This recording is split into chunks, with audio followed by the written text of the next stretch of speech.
Dinner date is one of the most psychopathic things on earth as a first date. A first date dinner, that's insane. I would rather go to a grocery store and share a rotisserie chicken in the parking lot. That honestly sounds like a great time.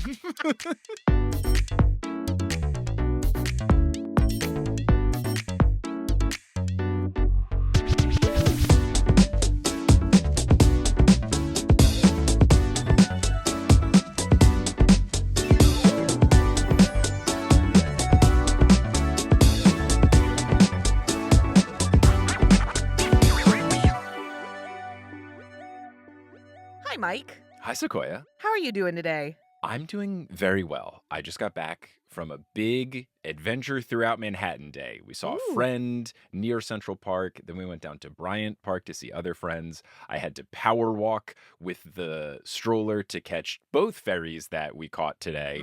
So it's been a good one. You're a big power walk to the ferry guy. I genuinely love it. We live close to a ferry station, so we use the ferry quite a bit. I love waiting until the last minute. Right. Until I absolutely must leave the house. Keep things exciting. Yeah. But also, man, I'm just a fast walker in general. Right. I walk with purpose. Right. You got places to be. You got places to be. Me, no places to be. I've been in my apartment all day long. So it's been a good one. So it's been great.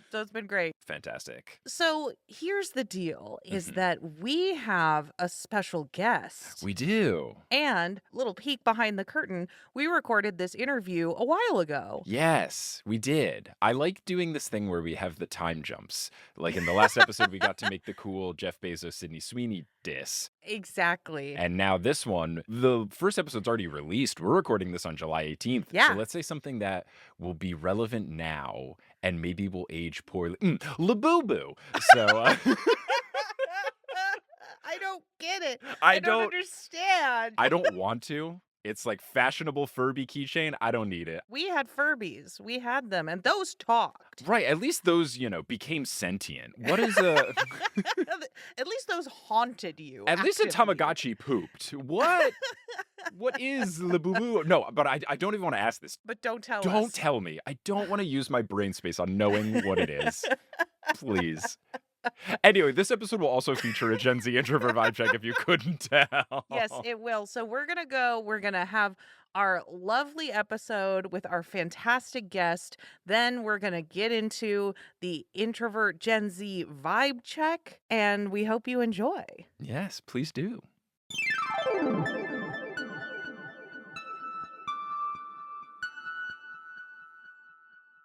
So, as promised, we are here for a landmark occasion for professional talkers. It is the first time we are bringing in an external professional talker to the program for this episode where we're going to be covering avoiding awkwardness on a first date. And it made perfect sense to bring in someone who you might know from their sex and relationships writing for GQ, or their sex and relationships advice column for Bustle, or their book, Well, This Is Exhausting, or their very good social media presence as @OneFollowerNoDad. It's Sophia Beniot. Sophia, how are you? How's it going? I'm great. It's going great. Thank you so much for having me. I'm really excited. I also love talking. So, a perfect topic. It's great to meet you. We said, let's do a romantic relationships one for episode 2. And we decided that we needed an expert to come in and help us out with this one. And Mike knew immediately who we were going to call. So I'm really excited to have you. Thank you so much. I'm so beyond flattered and excited to be here. So thanks. Before we get into the meat of it, we have a little icebreaker question just to kick things off. What is the worst someone's ever butchered the pronunciation of your name, first name, or last name, or both together? My first name, because it's become so popular, when I was little, it wasn't, but I think people usually get Sophia, right? But the last name gets butchered a lot because it's French, and the French are just making letters up, and they don't know what they're doing. I've gotten Benoit a lot. That makes sense. Bennett, which just feels like we're going in a different direction. And the worst, though, I think is I sometimes have gotten like beignet, and I'm like, that. Whoa. That's the worst one I've gotten, for sure. That just feels like they saw a French word, they saw a B and a T, and were like, yeah, great, perfect. Yeah, I know what's in the middle here. Don't worry. It's a tasty treat that we all love in New Orleans. I really love it, especially when people insert letters that weren't there.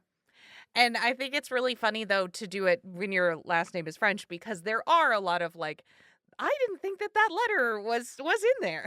Like, let's be honest, the word Benoit, it should not be Benoit. Like that, honestly, they're correct. It's hard to want to give the French anything. So when someone butchers my last name, I'm like, you're on the right side of history. Don't worry. Go for it. You were correct. The French should not have Yeah. done this. It's a lot less understandable. When I was in high school, there was a substitute PE teacher that read my name, Sequoia, and for some reason it came out Sequoia. And I was like, there's no H anywhere in the name. There's not even a second S. Or like a TIA. You're Yeah, like there's anything? nothing. They really freestyled there. They really said, it's time to take this name into my own hands and make it my own. They really did. They said, you know what I want your name to be? Secretion. Yeah. But now, Sequoia. Here we are. Mhm. So, the topic at hand today, we're trying to talk all about awkward first dates, how to get out of them, how to survive them, all of that. Sophia, is there a particular awkward date story from personal experience you would want to share, or do you want to just stay out of it and just be on the advice side of things? I mean, I'm happy to share. I will say that I have not been on that many first dates because I was a very late bloomer in a lot of ways. And then if there was ever an opportunity, it was more like hookups in college. So Mhm. I finally kind of started dating after college, and I did go on one. I mean, I went on multiple first dates, but the one that really sticks out is like, oh, this was kind of bad, was that I got set up on a blind first date, which I was fine with. But my boss set me up because his friend had heard about my Twitter and really liked me from there. And I guess had like asked Mm. him to set us up, which I Mm. didn't really realize was the dynamic until I got there, which was already a little weird. Oh, that sucks. So they just kind of like know you already in some way and you don't know them at all. Yes. And also they have like an impression of like a dynamic that isn't there, of like they're thinking that you're like, I think he thought that I was important. And I was like, I'm just like a random lady. Like, let's first of all get on the same level there. Like, I am not anything. This is a Twitter account where I share the dumbest thoughts you've ever had. So that was already like kind of odd. And then the conversation never really flowed. And then there was a point where like, this is going to sound so nuts, but he was talking about relativity and time passing faster the further away you are from objects or something. Or he like mentioned it Mhm. randomly and I responded with that. And he was like, oh my God, I can't believe you know that. And spent like way too long almost becoming condescending about the fact that I would know this, what it is. What? Then it got into that he was a puppeteer. And I was like, there's just like too many things in a row happening. And no offense to all the puppeteers out there, but I was like, I think I gotta go. I think we're good. I think we're good here. Yeah, so many strikes and then you're out. And he was very nice. I just want to be clear. He was very nice, but it was exactly awkward first date where you're like, oh, bad first date is actually easier to get out of in my mind than awkward first date. Because if somebody's rude or something, then it's very easy to be like, I need to remove myself from the situation. And if I end up hurting your feelings, you've already done something unkind or crappy. But when someone's so nice, that's the hard for one. for sure. Mike, do you have any bad first date stories? So I'm in a similar situation where I was fortunate in that like a lot of my relationships were kind of just like naturally forming out of like friend groups or things in college and groups post college and stuff. So I haven't been on like a lot of like explicit like dates and never like a dating app date. But the one that really comes to mind is in high school. One of my friends set me up with his girlfriend's twin sister. Oh. I feel like I knew that going into it. So I don't think it was like a complete surprise thing. Uh-huh.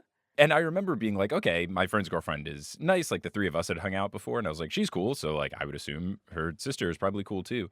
And then her sister was just very different and just like not the right fit for me. But because I was like a sophomore in high school, it wasn't the kind of situation where I could just like immediately move on. I was like, well, maybe this should work. And I feel like I should try. And I'm being rude if I'm not like really giving it my all. And it was some sort of thing where like it was a double date situation. So it wasn't just like blind date of like, oh, you should go out Right. with my girlfriend's sister. It was like, let's Yeah. the four of us do something.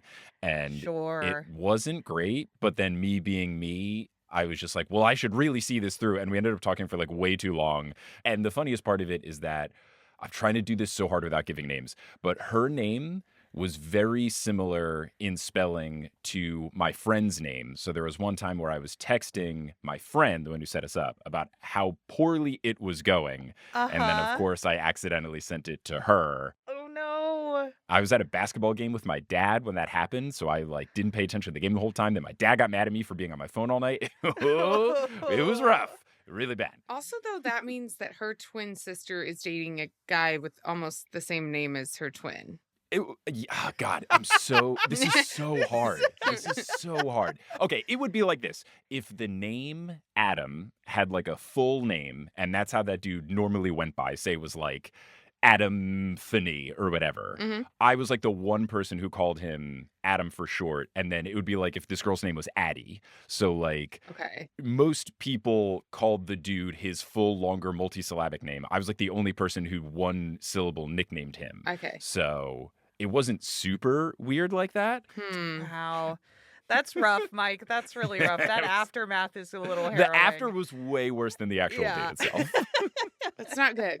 Certainly not good. That's why we have other people here giving the advice, because I don't have it. And Sequoia, I guess, to close it all out, any bad or memorable or notable first dates? How much time do we have here on the podcast? No, I've had 2 pretty standout bad first dates. One of them I'm gonna leave to talk about while we're doing our advice and pitfalls section of the podcast Okay. as an example. But the one I really remember, I went to coffee with this guy I was an OK Cupid girly back in Let's the day. go. Yeah. Early college. And I went on a date with this guy who, he didn't ask me a question the whole time. Tale as old as time, honestly. But he was one of the most pretentious people I've ever met. He went on this whole rant about the pigeons in Trafalgar Square. He was you can only go so many times to see the pigeons in Trafalgar Square until they're just pigeons. How does that come up on a first date? In Utah. Yeah, in Utah. What? Yeah. I feel like this guy just talked so much that he talked himself all of the way to the pigeons in Trafalgar Square. I wonder if he has a cork board with planned steps to get to the pigeons. He wants to bring it up on every date. So he's how do I get there? Okay. He's playing the Wikipedia game, but always just trying to get to Yes. the pigeons in Trafalgar Square. Yes. How can I say that I've been to London many, many times without actually saying it, And in the worst way possible. Look, Worst I way. love pigeons. I defend them, but Yeah. I don't think I'm going to talk about a specific area of pigeons and try to relate that to the human experience. Truly. All right, so let's get into the advice and to the pitfalls. Now, I think more of the advice, or at least the advice that I kind of had centered on, was specifically for one that is not going well, is where Right. I'm mainly coming from it. But Sequoia, how many pieces of advice do you have total? Let me get out my legal pad. You also got a legal I have a pad. legal Yay, pad. good. I have 3 pieces of advice today. I have 4, but 2 are kind of linked, so we can just call it 3 and 3. Gotcha. And then we can trade. Mike, why don't you kick us off? Sure. My first one, which is very much centered on how to avoid the bad date from happening, is to do pre-production prep work to eliminate all of the particular things that could go wrong. Okay. So it's much like with podcasting. It's so much easier to fix stuff pre than in post. Yeah. So I feel like if you do a lot of things that can make sure that you're not going to be on an awkward date, that's actually the best way to salvage an awkward date, is to not go on one in the first place. So I feel like if someone's setting you up, that would be asking more questions about what they're like and getting a little bit of a sense of it. Same thing with dating apps, try to do as much messaging to make sure at least to get out the big yikes kind of deal breaker stuff, whether that be, if you're looking for something serious, making sure that they are on the same timeline of or at least same perspective for, do you want to get married? Do you want to have kids? Those kind of things. And then even other smaller things, if there's complete deal breaker things with, politics or whatever it be that would Right. just make you absolutely not want to do it. So I feel like that's kind of the no brainer first step of just get those all out of the way. And then if other awkwardness comes through from like personality stuff you couldn't glean from these, then sure. But you can kind of check a lot of boxes, I think, before the date even begins. I feel like subsection A of that is like read the person's whole profile on the dating app. You know, I feel like there are people who go out there and they like look at the pictures or they look at like a couple of the prompts or something, but they don't actually actively read the whole thing.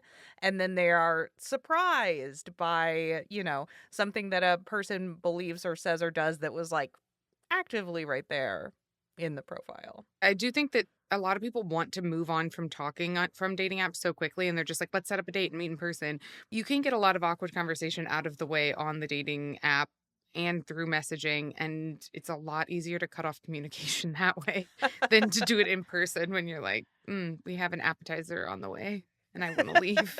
Right. That was actually the question that I had for you with this, because I feel like that is the instinct. A lot of people, you want to like figure it out in the moment. You want to see like if there's a spark as opposed to talking too much. And then you could even get to the thing kind of like with your Twitter where like you have this idea in your head of what this person is like. Yes. So in your perspective, what do you think is like the right line to toe of like talking enough on the dating app, but not too much to where you're kind of watering down what the first date would be, or like taking away from potentially like magic moments at that first date?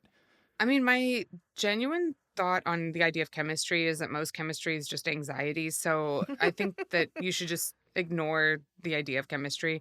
But in conjunction with that, I think that if you run out of things to talk to with somebody, that's maybe not a great sign anyway. I do think that Sure. first dates are kind of an artificial hard thing to like sit through. It's not the same as like when you have a crush on your friend and you're dying and you're like, I think that we actually belong together and we hang out every day. And I think probably, and it will never feel that way when you go out on a Tinder date with somebody, that's just, it's never going to feel the same. So I think it's a hard balance of like, I want to find out more. I don't want to ruin everything by talking too much online and over messaging and we have nothing to talk about in person. But I guess I would say, like, you need to be doing like 15 to 30 messages minimum Hmm. per each person so that, like you said, there's at least a little bit of an idea of who this is as a communicator. So I don't think you should be like messaging every single day or every single hour for certain between when you set up the date and when the date happens. But I think before you even get to let's meet in person, there should be like a chunk of communication that tells you like this person could be attractive to me. I like that number because that is enough messages, I think, to get to weeding out the thing I was saying about people who don't ask you any questions. If you're just like, okay, let's immediately set up something, then you might not know that they are not going to ask any questions. But if you message a few times and you like get through like 10 or so messages and you've been asking the questions every time, I will just like stop. I'm just going to stop messaging. And you can either ask me a question or I guess we're not messaging anymore. I mean, I think that's the crux of this whole thing is really is questions. That's at the end of the day going to be my answer for everything is ask questions. You should want to find out about the other person. Right, right. Are there particular questions that you think work best earlier on, or ones that work better for messaging versus like for the actual date that you've set up? I mean, I think on messaging, you can do stupider questions, if that makes sense, like sillier questions. Like, Sure. I don't think everything should be like beach or mountains or like coffee or tea. Like, I think we've kind of moved past that. But I think you can be a little bit more ridiculous with them. It doesn't have to be where did you grow up and what was it like and what's the dynamic between you and your siblings and how are your parents? Are they really in love? Like we don't need to get down there. But like so you can do like more surface level-y stuff of like, "Oh my god, where did you grow up?" and again, more surface level. And then when you get in person, I think you can do the more in-depth questions that would actually require a long response that no one wants to type up. That Yeah. makes sense. Yeah. Yeah. Okay. Sequoia, what's your first piece of advice? I also have a preparation piece of advice. Great. And I'll tell you, I was getting my hair cut and my barber was asking me all about this podcast. And Oh, our first listener. yeah. And I was telling my barber all about the podcast. And he said, "Oh, what's the next one you're doing?" And I was like, "Oh, we're doing Bad First Dates." And he gave me this piece of advice, which I am now imparting upon you Folks, this is straight from my barber. Planning to go to get a drink in a way that can be extended if you would like it to be extended. So, like, you have in mind that, like, there's a restaurant next to this bar that you really like that you could go get dinner afterwards. Or you have the drink, it's not a good time, and then you can be like, the drink is over. This is what I said I would do. And then you can go along your merry way. I also think it's important on the exact same note to have something in the morning that you establish early on, real or otherwise. Like, oh, yeah, so I probably am going to have to get going early or like get to bed early because I have a big meeting tomorrow. Right. Just so you know, like saying it up front. And then later, you can just be like, I don't really give a shit about the meeting tomorrow. Again, it could be a fake meeting, but if Right. you really want to go get your back blown out, the meeting doesn't matter anymore. So you're on your merry way. But I think you have to kind of, I like to lay the seeds of like, I might leave and it's not personal. Right. And then later when you're Hansel and Greteling your way away from the witch's house and out of the forest, you're like, remember the meeting if it's bad, you know? Right. Right. Exactly. The very important meeting. Yes. That could even become like, it could make the other person feel better about how it went because it could just be like, oh my God, she had that big important meeting and she stayed up with me until midnight. Wow.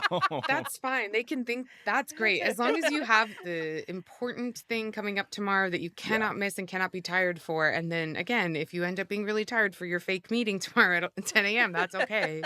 But you have to make sure that you have something. I think that's really smart to have it right off the jump. And like, even maybe that person even knows it's a lie, but like That's fine. That's fine. Like we're all adults. We all know what's going on That's here. totally fine. A pleasant lie that is a social contract lie is like, that's the best thing. That when people decided that like radical honesty was important, I was like, we're really getting off track here, guys. We got to go back to lying. Lying's amazing.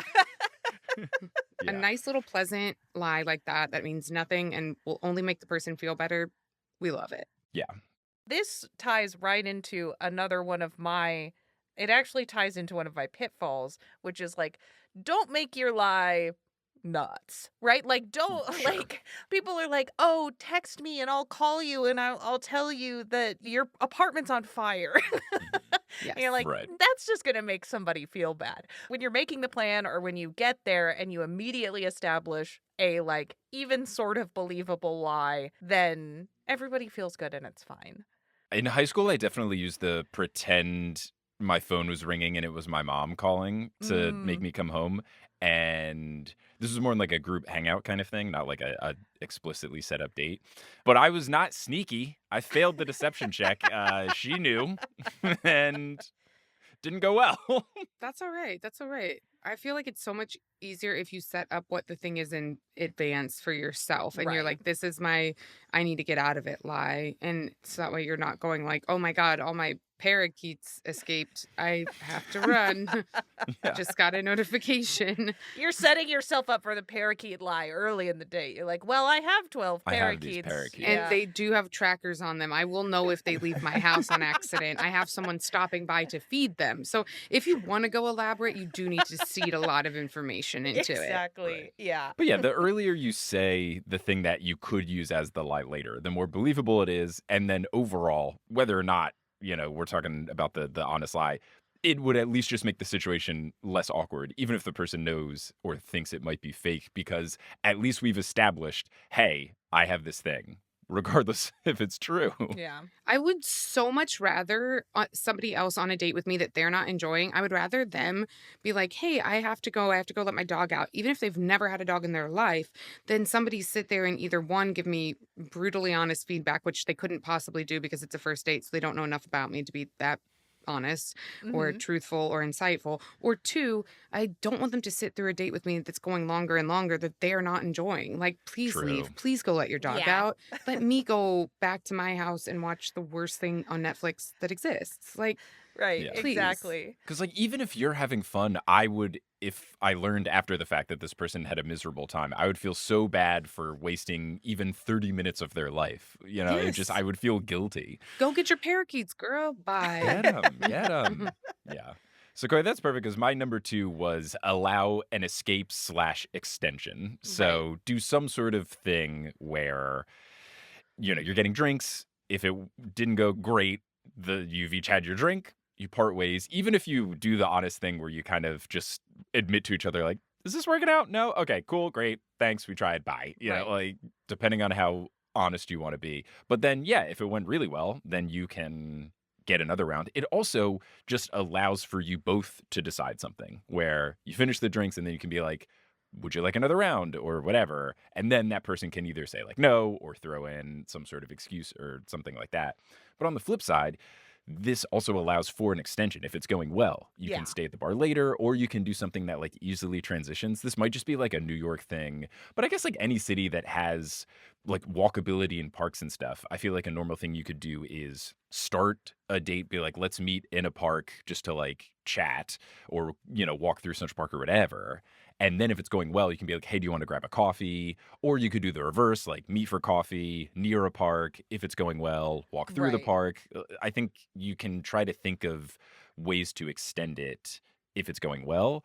And then ultimately, like, you just don't want to do something that's like locking you in for a long amount of time, like a full meal, a full movie. Like, that can be pretty tough. 10-course meal. Yeah. A dinner date is one of the most psychopathic things on earth as a first date. A first date dinner, that's insane.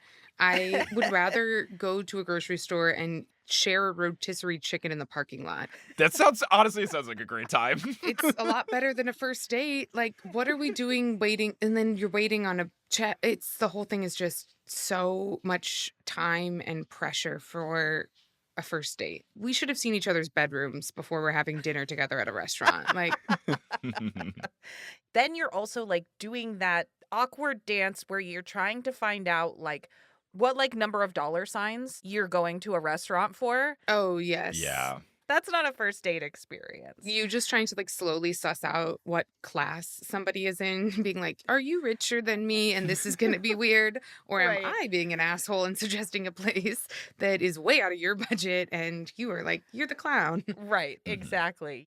Well, I'll go to my next piece of advice that was not one that you already gave. This is more specifically if it doesn't seem like it's going well, whether you're trying to salvage it or you're just trying to not make it a miserable experience, just make it fun. Try to make it a fun time for the both of you if you're hoping it goes well. But also, if you've decided like this is not going anywhere, but you are still like waiting for them to finish their drink, or I was talking to my friend Steven, who is more on the apps, and he was giving me some advice and some pitfalls based on his experiences. He was saying that like there was one in particular, they met for drinks and then she ordered food and it was like, well, we're locked in and it Oh, didn't go yeah. well. So he was like, well, I just tried to make it fun for me. So I just started asking her like sillier questions and questions that were, not just the standard sort of like easy peasy Right. stuff, because I don't see a future here, but at least we could have a fun chat. And if she gives wild answers, at least it's a fun story. But like she had done something to lock it in to be longer than he wanted it to be. So just tried to make the most of it. So I think whether it's good or bad, you want to save it or not, just try to make it fun because you're there for at least some moment in time. So try to bring up the enjoyment factor. And hey, maybe by being a little more exciting, you kind of steer the ship in the right direction. And ooh, look at us. We're having fun now. Yeah. There is an amount of time you've got to give it, right? Yeah. You can't decide in the first like 15 minutes of a date that it's bad unless they're saying some wild shit. Unless they're coming in with like really hot takes or saying like bad stuff. Then you can decide that it's bad at 15 minutes. But like it takes people a little while to warm up. I do think it's also like at the end of the day, you're meeting a new person, and whether you like them romantically or not, I feel like if you don't have any curiosity about other people other than romantically, which obviously, again, I know that's the purpose of a date, but if you don't have any capacity for like, this is still cool to meet a person and how lucky am I that they wanted to meet me? If you don't have any awareness of that, you probably shouldn't be dating in general. So I feel like just like the idea of open mindedness, I don't know, maybe that's the person in me that was a late bloomer, but I always am like, you should feel pretty grateful that someone's on a date with you. That's a very nice thing. Someone's giving you their time, give them a chance, give them Right. time to open up and get less awkward if they are, or whatever it may be, like you never know. Even if it's not romantic, it could be valuable too. It's like, Yeah. again, you're learning about a person. That's just like a nice thing to happen. I think, especially with things that are higher effort, like going from a dating app thing to an actual date, Like, there's been a lot of effort put into making this happen. So Mhm. the least you can do is try to put in the effort while you're there, get to know the person. And then, yeah, maybe this is just the extrovert in me talking, but like, I don't know, the worst case scenario is that you meet a person, cool. Obviously, there's ways that it can go way worse. Totally. I can only imagine as straight white guy here, like I can only imagine that my people can be absolutely unbearable on these sorts of dates. And I've never had to experience it, but I'm sure it's different on the other side. But like, aside from that, like, yeah, you have a chat with someone. If it doesn't work out, like, whatever. I don't know. I think getting back to the like, we're all adults here. Like, we know what we went in here. We know what we're trying to do. We were putting in effort. We put on clothes. We made it our way to this place. Like, let's at least give it its proper go. And then Right. if it doesn't work out, it doesn't work out. Yeah.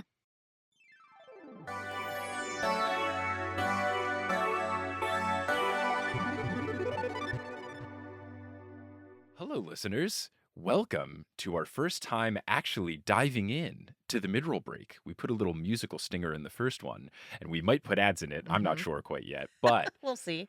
not every time we do one of these breaks will it be advertising. Sometimes it will be us just talking about stuff, whether that be exciting updates for things coming with the podcast. Maybe we have a live show coming up. Maybe we are working on the book. Maybe there's new Who things that we knows? did on the Patreon. But what we're trying to do for some of these mid-roll breaks is just chatting the two of us to you, letting you know what's going on with the podcast, especially because we often record these way in the past. Maybe things have developed into the future. We've alluded to some of our Patreon bonus content in the episodes so far, in episode 1 and episode 2.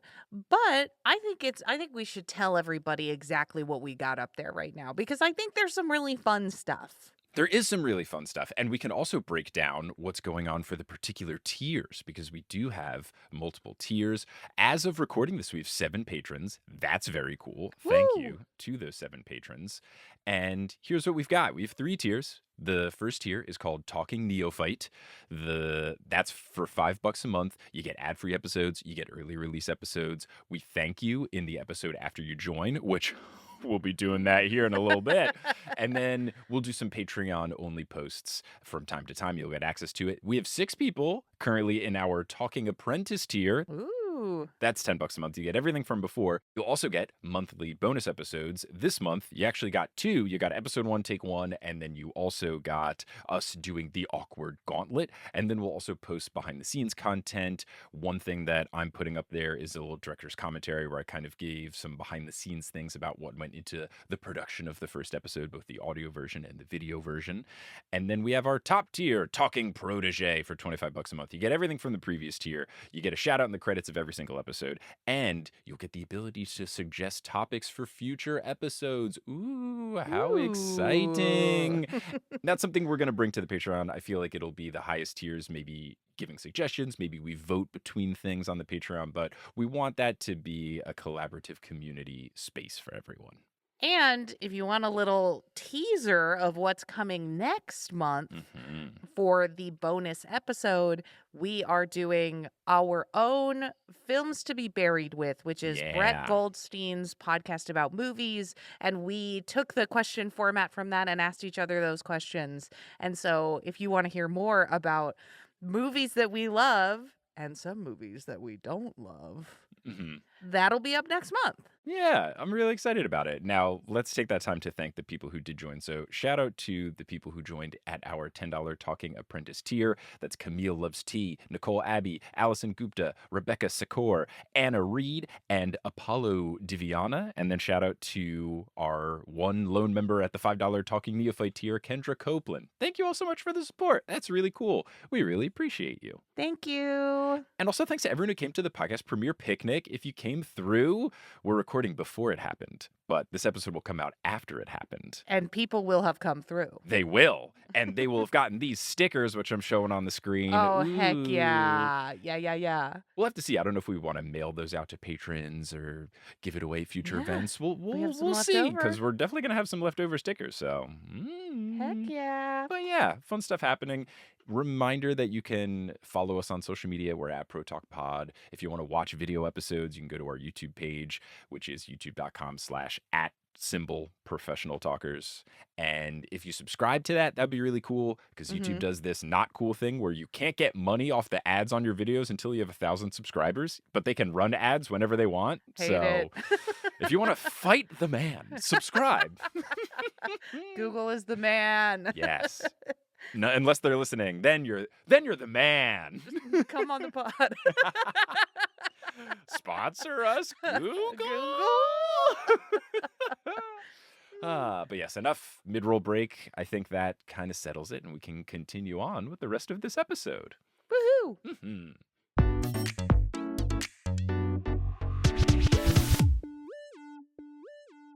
Do you have a next piece of advice, Sequoia? I do. I have a final piece of advice, and it is, as promised, related to a story. All right, let's strap in, baby. This was a failing on my part, which is why I've experienced it, and now I am imparting this advice. The advice is, if the activity is not something that you want to do, don't do it, because it doesn't matter. In some cases, it doesn't matter how much you are liking this person. If you're not liking the activity, it's going to sour the whole thing. My story is that I am terrified of aquariums. Oh, I am afraid of the ocean okay. and the things that live there. And and an aquarium is them taking those things and putting them in a space where you get to be next to them, and that's not anything I want to be doing. And I met this person at a online community gathering, and he asked me out. I was like very excited about the date, and then he picked me up and didn't tell me where we were going. We arrived at the aquarium, and I had to make a split-second decision where I was like, am I going to go into this aquarium or am I not going to go into the aquarium? But it's a first date, and I was kind of like, I was young, and I was kind of like, is it wild on a first date to be like, I'm afraid of aquariums? So I went into the aquarium. It was a terrible date. I had a terrible time. Really nice guy, but I was so terrified the whole time of all the fish. So if you're in a situation where there's an activity and you don't want to be doing that activity for whatever reason, say something. Be like, hey, can we pivot? Can we pivot to something else? I also don't like the ocean. I don't think we should be in it. I don't think it's our Yes. business. Mhm. That's not where we belong. Truly. I'm not as terrified of aquariums, but I definitely am terrified of the ocean and just underwater. So I agree. Get up.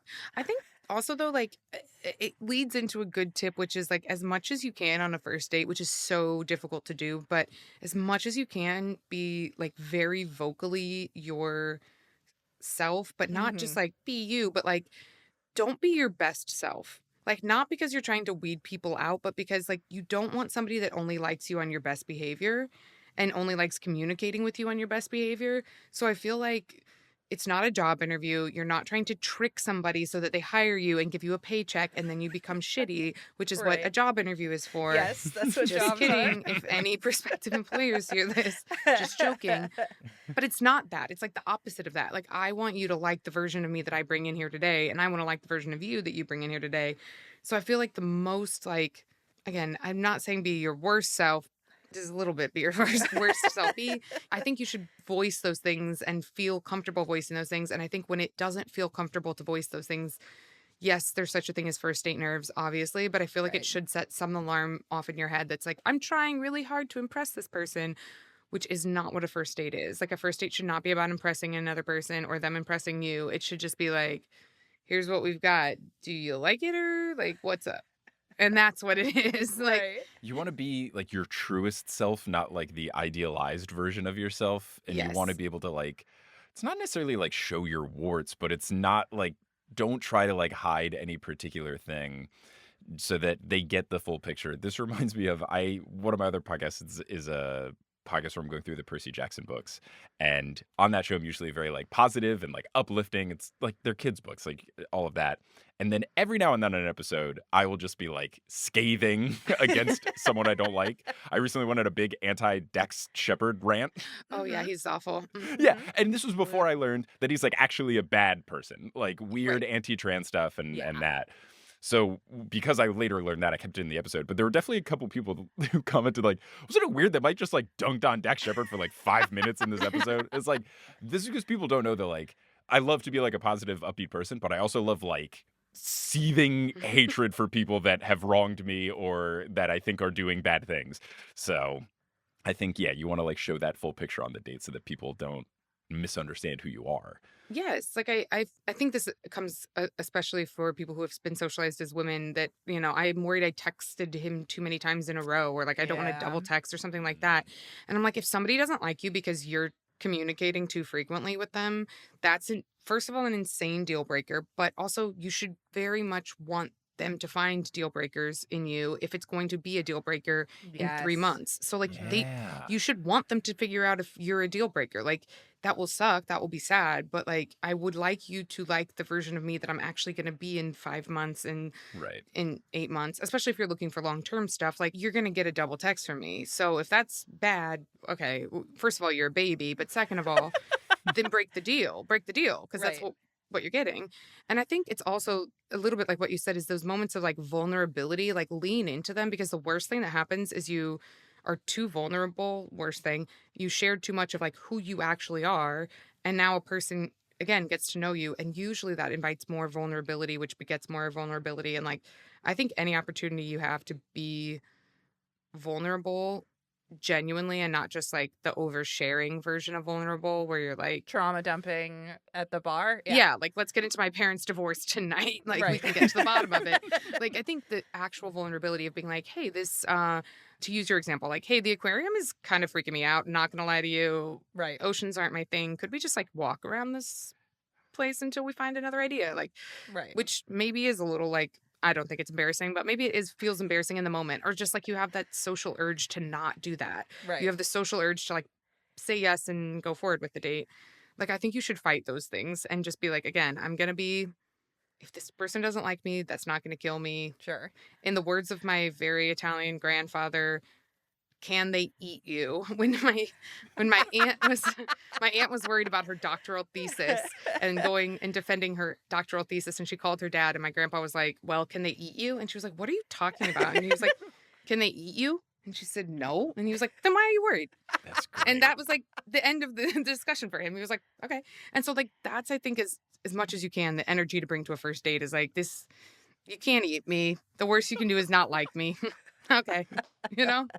Right. So right. good. That's perfect advice. Gosh, I love Italian grandparents. That's top notch. That was his first thought was, can they eat you? So No, good. what? Smart. So smart. So smart. Okay. Should we quickly get into pitfalls? I feel like a lot of my pitfalls have kind of already been touched on. So it can too. kind of just be ancillary. My big one was just don't lie in terms of like not the little lie to get out of it, but in terms of like big picture stuff or even just like lying about how it's going. Yeah. I think especially the advice we just gave about like the vulnerability and trying to like find not the red flags, but the deal breakers as soon as you can. This is an especially true thing for if you are dating later in life because like when you're in your 30s, like a 3-month relationship like that fizzles out, it's like, damn it. Like that's 3 more months I could have been like finding the right person. So if you're trying to lie to make it go well, it's only going to make things worse later on. Yeah. And if your lies about leaving are too obvious and you haven't done stuff before, that's bad. So it's just like honesty is the best policy. You can do the little things to like escape the date, but in the grand scheme of things, Right. you're only going to set yourself up for failure if you are fabricating severely on the course of the date. You're looking for someone who likes you. So like that's what you're looking for. So like if you keep lying, you found someone who likes the lie you told them, not you. Like there's no point in lying. They're not gonna like you in 2 months. Right. when the Yeah. when the jig is up. Like It's very much like if you can't handle me at my I hate aquariums, then you don't deserve me at a 10-course dinner, you know? yes. Yes. Yeah. Now, this also, though, is advice like I would give myself, which is don't even do like the little tiny lies that you think like are making things going a little bit better. Like if someone says like, have you seen this show or seen this movie? Definitely back in time, like I would lie to try and like seem cool. Like, oh yeah, I've seen The Godfather 100%. Like, because especially on a first date, There's nothing that someone loves more than explaining something they love to someone else and explaining why they love it. So if they ask you, have you seen the new season of Severance? And they're like, no. And you're like, what? At least something fun can come from it. So I feel like even kind of those little white lies can also set you up for failure because you're potentially removing the fun opportunity to talk about something, or like this is definitely I don't know if this would work in the world now, but Mike Schubert's college move would be talk about like a nostalgic film like Space Jam or High School Musical or something, Mhm. and then if that person hadn't seen it, then it was like, oh well, the second date is obviously we need to watch the High School Musical trilogy, Oh. like, or watch Space Jam. Like, I definitely use that a lot, but it was fun and it did work. So I feel You're on like your 54th watch of High School Musical. You're like, It's good every time. don't be afraid to shoot the outside, Jay. so they actually filmed it in Utah, even though it takes place in New So Mexico. this is Blake Lively's family member. Like, you don't understand. What's so artistic about this film is Right. Kenny Ortega was I was on a just gonna say heater. Kenny Ortega ran this boot camp. No, I think this is a combination of like a pitfall, but a piece of advice, I guess. But one, I think a lot of us are really bad listeners without intending to be, and I think especially on a first date where you're doing so much work to be like, what am I gonna say next? Because it's nerve wracking, and Yeah. I think as much as you can, trying to remember that it's not just the question isn't just do they like me? Do they like me? It's do I like them? The only way to discover that is through listening. And so I think that not filling in the silence immediately and like giving it an extra like count to 1001 because usually people continue their stories. Mhm. And I think this is especially true for men and people who've been socialized as men is that there's the impression that they're talking less than they really are and that they're listening well. Again, active listening would involve a lot of questions and a lot of actual genuine curiosity about the other person, which I think you should look for, but just trying to be a good genuine listener and trying to remember that like you have to decide at some level, do I like this person, not just were we both anxious and in the same room and then we had 2 glasses of wine and it was fine, like Right. is this a person I want to like have every conversation and hear all of their stories 400 times, the same stories repeated until we both die of skin cancer in Florida Right. together? Like, you got to pick that person. Right. Right. Sequoia, do you have pitfalls? I had a pitfall that I think also might be a piece of advice. Who knows? Basically, like, leave your biases at the door or whatever. Me and Mike did a Patreon bonus episode where we did films to be buried with and talked about some of our favorite films. We were talking about 500 Days of Summer. Mhm. My immediate response to a man liking 500 Days of Summer is red flag, red flag, red flag. Unless it isn't, unless they're sort of like, understanding the bit that's happening in that movie. They get that Joseph Gordon-Levitt's not the good guy. Exactly. So like, letting those like little things that will like maybe you would immediately be like, oh no. Being curious, being a little bit more curious about those things and being like, okay, why do you like 500 Days of Summer? And then based on that answer, you can say, I have a meeting in the morning. I also think we forget how much of like the people that we have crushes on that happen organically and that aren't on first dates that are like your friends or your coworker, whatever. Like there's so much stuff we ignore in the real world that they say and do that is so like, oof, don't want to think about that. Like one time I hope this doesn't offend anybody, but one time I had a crush on a guy who owned birds as pets. And I was like, that's kind of a horrendous thing. People who own birds are nuts. But like, I had a huge crush on him and it was way too late by the time Sure. I knew that. Right. So I think like when you are first dating, it's so easy to be like, oh God, I could never, like I genuinely ended it with somebody because he said that he and his brother didn't find the movie Elf funny. And I was like, that's just weird. That's like that's weird. That is that's weird. weird. That's weird. And that's not the only reason I ended it with him, but I was like, ugh. But let's be honest, if I had been friends with him for a very long time and found that out, that would have been just like one of a million pieces of information and I would have moved on. Right. So it's also like putting the information in perspective of like, I only know 40 things about you. So this one sticks out. But if I knew 500 things about you, maybe it wouldn't be a big deal. Right, Yeah. right. Be curious is good because it does allow for a lot of different things. It makes sure you're not talking too much. It helps you to be a more active listener because, Sophia, you're exactly right. That is a great way to be better at listening and prove that you're listening is like if you ask Yeah. specific questions about whatever they've talked about. Also, if they do say something that catches you off guard, if you do ask a question to clarify, then it could be like, oh, okay, they like 500 Days of Summer because they realized the right thing, or like maybe there was a reason why I can't imagine why you don't think Elf is funny. That's so strange. But like, That was so weird to me. I really was. I was like, and he like bragged about it. I think that's actually what got me. He was like, that's yeah, my brother yeah. and I don't find that movie funny. And I was like, oh Yeah. God. And that Okay. this is our Well, personality, is that we're zagging on a very beloved film. yeah, when he gets hit by a taxi cab, that's one of the funniest pieces of physical comedy in the last 30 years. What are you talking about? You're insane. Yeah. You need help. People's taste in movies is important. It is. It says a lot. Yeah. I also think with the questions, this reminds me of Mae Martin. I forget in which of their stand-up specials, but they have the thing where they say that conversations can just be like showing someone a snow globe collection of things that have happened and experiences that have happened to you, and you just take turns showing each other your Mhm. snow globes, and someone shows you a snow globe and you're like, oh, that reminds me of a snow globe that I have, and then you just wait until they're done talking about their snow globe and then you grab yours. Like, it's so easy just to do that. And I agree with you, Sophia, we said earlier, like, you're so focused on trying to say the things that you want to say and be like, my name is Mike, I'm gonna remember to say that. But you gotta also allow for them to talk, because I think like not only will that help you get to know that person better, but like you will do better on the date if you're not the one that is the one talking the whole time or Right. seeming like you're not interested in them. Like, you're gonna help yourself in multiple ways if you are navigating that conversation a little bit better and trying to make sure it's two directions. I also just think you have to trust that you're not going to flail so wildly that you need to be like thinking of what to say. Like, I think it reminds me of like the mindset you have for an interview where there are like kind of correct answers that you want to remember to highlight this that you did at your last position or I whatever. work too hard.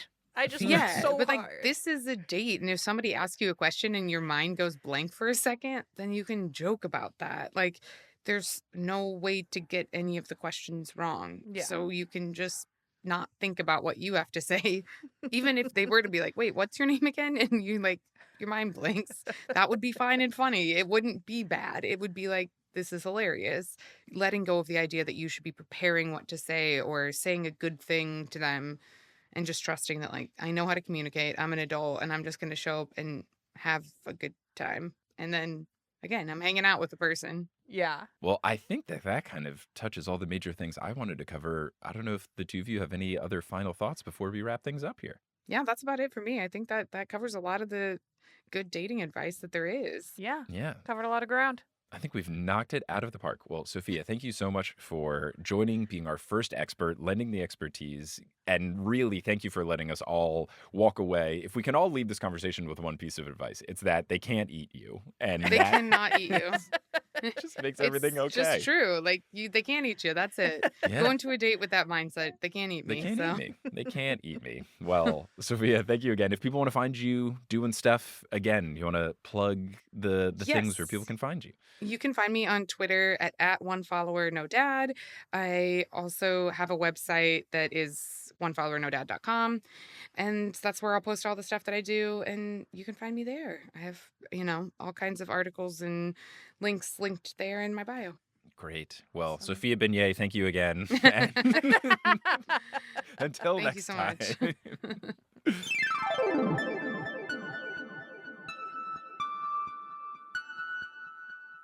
All right, it's Sequoia from the future again. We're back in the future. Hello, Hello, we've everyone. done it. We've done it. Didn't you We miss had- us from the intro? You're with old stuffy previous Mike and Sequoia. Now you're with Exactly. the new one. Mike's in his other closet. Ooh. Exactly. We've transferred closets.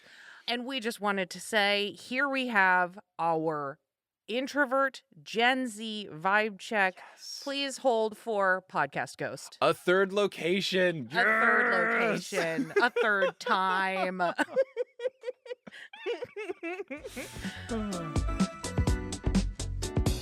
And now it's time for our Gen Z Introvert Vibe check with our favorite podcast ghost, Boo. Sherry. The deadpan boo is really good. Boo. It sounds like you're booing yourself. Like, oh no, Yeah. I don't want to be here. Boo extroverts. Fair point. Have any of you ever read the book The Power of Quiet? I have not. No. It was one of the books in college we had, like, it wasn't assigned reading, but it was like a suggested reading, mainly for like the Sure. freshmen coming in for orientation, and then they would have like discussion things about it. And because I did orientation week as an advisor every year, I also had to read those Oh. books. And one of them was The Power of Quiet. And basically the thesis statement was extroverts, boo. I'm sure there were some valid points in there, but it was just written like by the most like whiny introvert person ever. And it was like, okay, like I think you can write a pro introvert book without being like, and extroverts are terrible people. Like, and it just, Yeah. I was also like 20, so I was probably sensitive.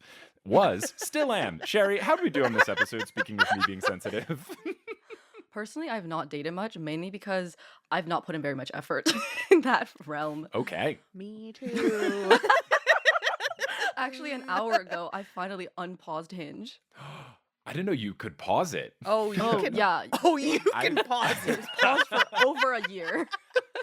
I guess I just thought you would just like stop checking it, but I don't know. Is it like LinkedIn where you're like, I'm not looking for a job right now?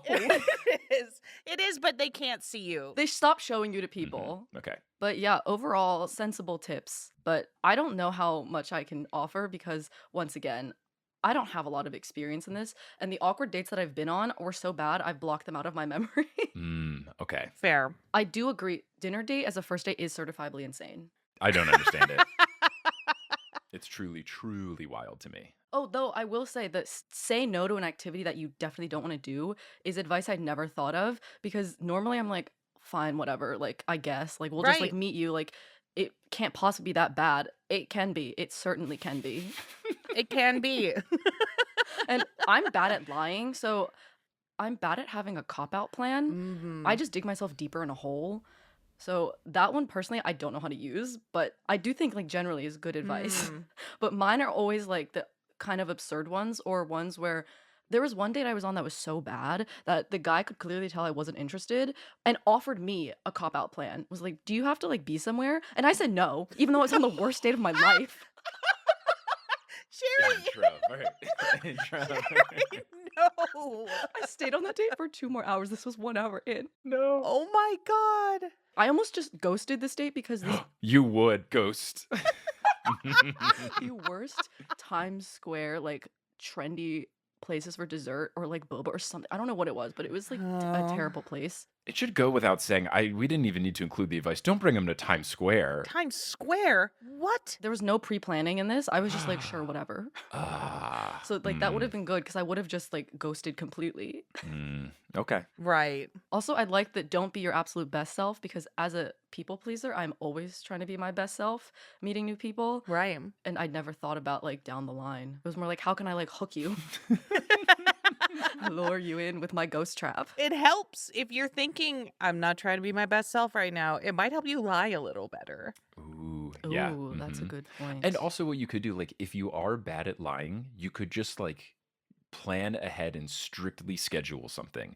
You know, you're going on a date with someone on a Thursday night, like, actively schedule a meeting at work for Friday at 9 a.m. or like call another friend and be like, can we grab Yeah. coffee? Or, you know, if you're doing an afternoon hang or something, like make strict dinner plans. Actually make the plan. Yeah. Like if you have a real thing, you might not be lying about the thing. You might just be lying about like how early you need to get there. So if you're doing like a 2 p.m. coffee and you have 7 p.m. dinner plans and at 2:45 you're like, this sucks. You'd be like, I'm getting dinner with my friend and it's it's so far. It's actually across the country.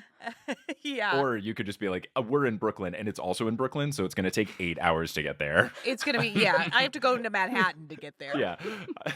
Well, thank you so much, Sherry. We appreciate it. Thank you. What a lovely interview. That was such a fun time. Thank you to Sophia for joining. Thank you, listeners, for listening, viewers for watching, if you watched this on YouTube and/or Spotify. And Thank you, of course, to all of our patrons. We really do appreciate that we've gotten some Patreon support. If you want to support our Patreon, you can go to patreon.com/professionaltalkers and you can get access to bonus video, bonus audio. We did director's commentary stuff. We're putting up the video of Sequoia and I doing the format of Brett Goldstein's movie podcast where we talk about our life through films. There's a lot of fun stuff going up on the Patreon, so check it out at patreon.com/professionaltalkers. It was nice talking to you, Sequoia. It was great talking to you, Mike. Listeners, we'll talk to you soon. We appreciate you listening to this episode of Professional Talkers. Professional Talkers is created, hosted, and produced by Mike Schubert and Sequoia Simone. Today's episode was edited by Sequoia Simone, the music is by Bettina Campamanes, and the art is by Elliot Davis. Can't get enough of the show? Get access to loads of additional content like ad-free episodes and bonus episodes as a thank you for supporting us at patreon.com/professionaltalkers. And if that's still not enough, follow us on social media. We're at ProTalkPod on Instagram, Blue Sky, and Twitter. If you want to watch the video versions of these episodes, head over to our YouTube channel, youtube.com/@professionaltalkers. We'd love it if you would subscribe to and rate the show on your preferred podcasting app, and we'd be especially grateful if you talked about the show to your friends or on social media. Word of mouth helps new shows grow. Talk to you soon.